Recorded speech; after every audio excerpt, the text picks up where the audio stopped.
रात का समय था। आसमान में काले बादल छाए हुए थे और जंगल में सन्नाटा पसरा था। सिया नाम की एक लड़की अपने दोस्तों के साथ एक पिकनिक के लिए जंगल में आई थी। दिन भर की मौज मस्ती के बाद जब शाम होने लगी तो उन्होंने फैसला किया कि वे रात को भी जंगल में ही रुकेंगे। अचानक अंधेरा घिर आया और चारों ओर की हरियाली भयावह लगने लगी। सिया ने महसूस किया कि कुछ ठीक नहीं है। उसके मन में एक अजीब सा डर घर कर गया। उसके दोस्तों ने हंसते हुए कहा, अरे सिया, डरने की कोई बात नहीं है, यह बस तुम्हारी कल्पना है। लेकिन सिया का दिल तेजी से धड़क रहा था। उसने महसूस किया कि किसी की नजरें उस पर टिकी हुई है। उसे लगा जैसे कोई छाया उसे देख रहा है। उसे अपने दोस्तों से कहा, मैं वापस चलना चाहती हूँ, मुझे यह जगह ठीक नहीं लग रही है। उसके दोस्तों ने उसे समझाया, इतनी रात में जंगल से बाहर निकलना सुरक्षित नहीं है, हम सुबह वापस जाएंगे। रात और गहरी होती गई।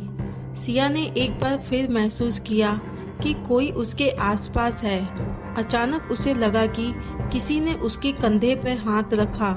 वह चौंक गई और पीछे मुड़ी, लेकिन वहाँ कोई नहीं था। उसका दिल जोर से धड़कने लगा। उसने डरते डरते अपने दोस्तों से कहा, मुझे सच में बहुत डर लग रहा है, चलो यहाँ से निकलते हैं। उसके दोस्तों ने उसे हंसी में उड़ा दिया, लेकिन सिया के डर की कोई सीमा नहीं थी। उसे महसूस हुआ कि किसी ने उसके कान में धीरे से कहा, तुम्हें यहाँ नहीं आना चाहिए था। यह सुनकर वह चिल्ला पड़ी। उसके दोस्त भी डरने लगे। उन्होंने भी महसूस किया कि सिया का डर सच्चा था। वे सभी जल्दी जल्दी अपना सामान समेटने लगे। तभी अचानक एक जोरदार चीख सुनाई दी। यह चीख किसी अजनबी की थी। वह डर से कांप उठे। सिया ने कहा, यहाँ से भागो, हमें अपनी जान बचानी होगी।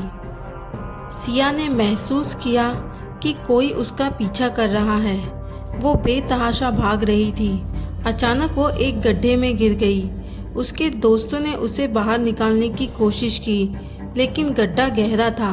सिया ने ऊपर देखा तो उसे एक परछाई दिखाई दी। ये वही छाया था जो उसे शुरुआत से महसूस हो रहा था। छाया ने कहा, तुम यहाँ नहीं बच सकती। सिया ने अपनी आखिरी हिम्मत जुटाई और जोर से चिल्लाई, मुझे छोड़ दो, मुझे जाने दो। उसकी आवाज़ जंगल में गूंज उठी, लेकिन कोई उसे सुनने वाला नहीं था। उसके दोस्तों ने उसे बाहर निकालने की बहुत कोशिश की, लेकिन वे असफल रहे। छाया धीरे धीरे सिया के पास आ रहा था और फिर एक आखिरी चीख के साथ सिया अंधेरे में गायब हो गई। उसके दोस्तों ने जब सुबह उसे ढूंढने की कोशिश की तो सिया का कोई निशान नहीं मिला। जंगल के उस हिस्से में आज भी सिया की चीखें सुनाई देती है।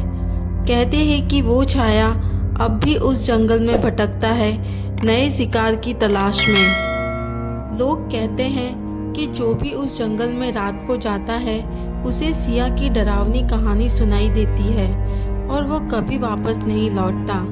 दोस्तों, ये कहानी हमें सिखाती है कि कभी कभी हमारा सहज ज्ञान हमें सचेत करने की कोशिश करता है। हमें उसे नज़रअंदाज नहीं करना चाहिए, क्योंकि कभी कभी वो हमारी जान भी बचा सकता है। जय हिंद दोस्तों।